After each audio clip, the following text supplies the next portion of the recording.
Frodo? What is it? It's been 4 years to the day since Weathertop, Sam. It's never really healed.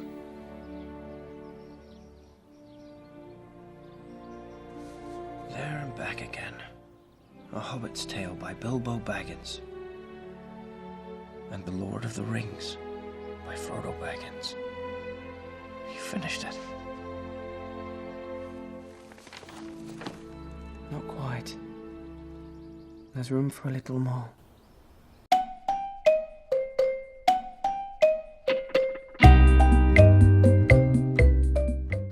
De manière générale, les gens qui veulent écrire ne doivent jamais faire face qu'à deux problèmes majeurs qui, indépendamment du travail qu'ils sont prêts à fournir, peuvent les empêcher d'arriver à leur fin. Deux problèmes d'ordre psychologique que tout auteur connaît à un moment ou à un autre et qu'il doit apprendre à surmonter s'il veut un jour avoir la chance d'être publié ou même, beaucoup plus simplement, d'arriver au bout de n'importe quel projet de roman.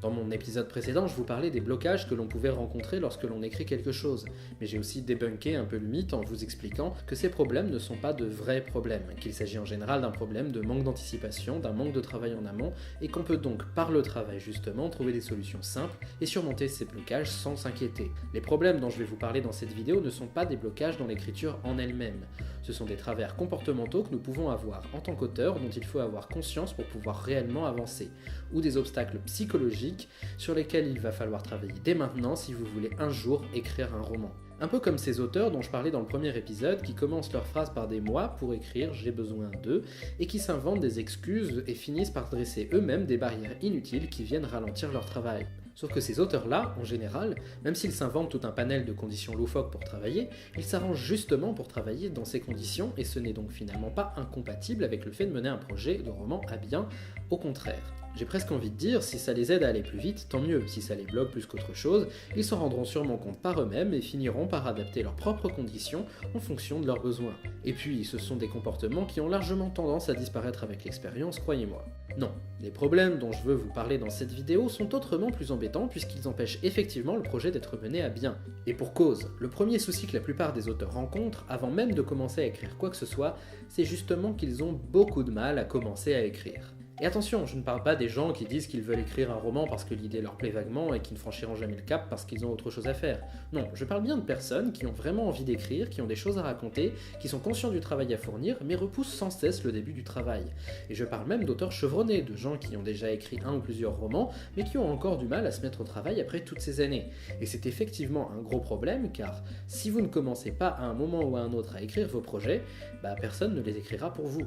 Les raisons à ce blocage sont diverses et peuvent vraiment dépendre de chaque auteur, voire de chaque projet. Certains ont du mal à s'y mettre car il existe toujours une difficulté à passer du rêve à la réalité, de l'imagination à l'action, et qu'il leur faut du temps pour surmonter cette peur bien humaine. D'autres ne se mettent pas à écrire parce que leurs romans sont attendus et qu'ils subissent une pression telle que cela les coupe complètement.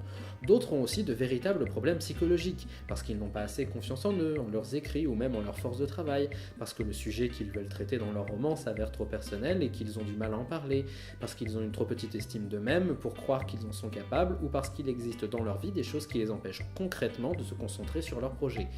Et malheureusement, contre tout ça, il n'y a pas grand-chose d'autre à faire que de consulter des professionnels qui sauront vous pointer du doigt l'origine du problème et vous faire travailler dessus pour que vous puissiez vous en libérer. Mais, de manière générale, je peux cependant vous dire ceci. Si pour quelque raison que ce soit vous avez du mal à vous mettre à l'écriture de votre projet, sachez que c'est tout à fait normal et naturel pour un auteur et que vous n'êtes pas seul, loin de là. Sachez aussi que, chaque projet étant différent, vous êtes susceptible de rencontrer ce problème à chaque nouveau roman que vous voudrez écrire. Mais sachez aussi que, fondamentalement, la seule et unique chose qui vous empêche de vous y mettre, c'est vous-même.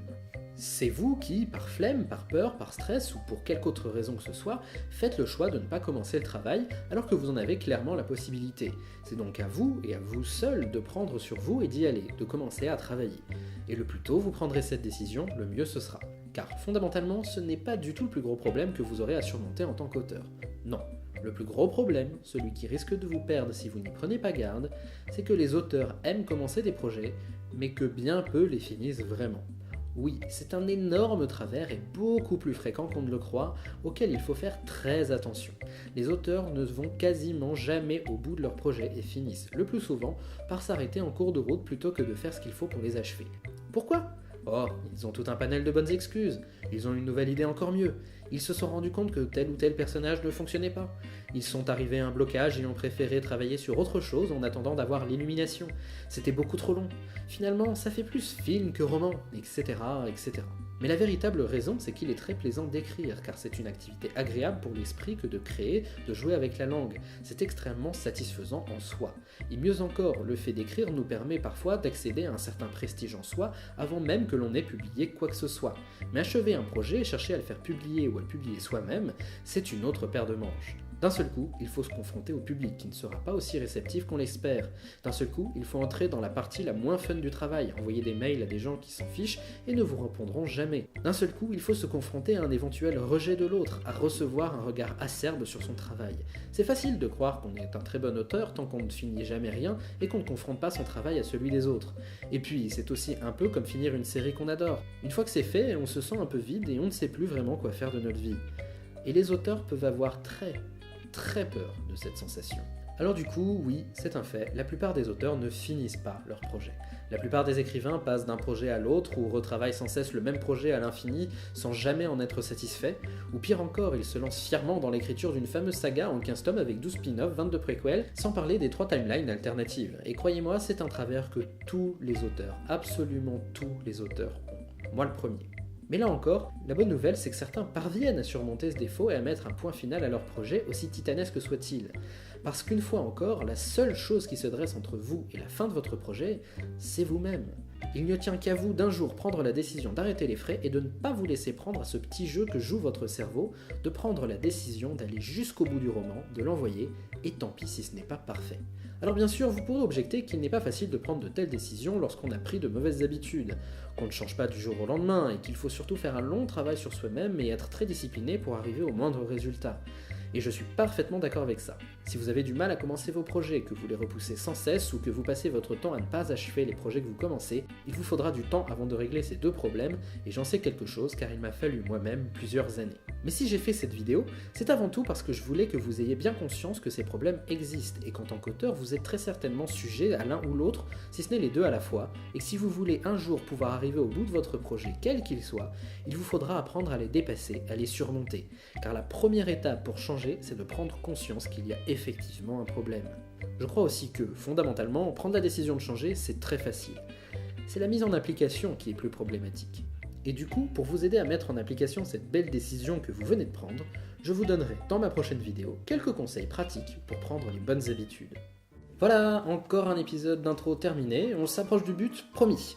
Dès le prochain épisode, on commencera un peu à entrer dans le concret. Si tout cela vous plaît et vous intéresse, n'hésitez pas à liker, à laisser un commentaire, à vous abonner et surtout, c'est très important, mais pas du tout surprenant, à partager sur les réseaux sociaux. J'ai besoin de vous de ce côté-là.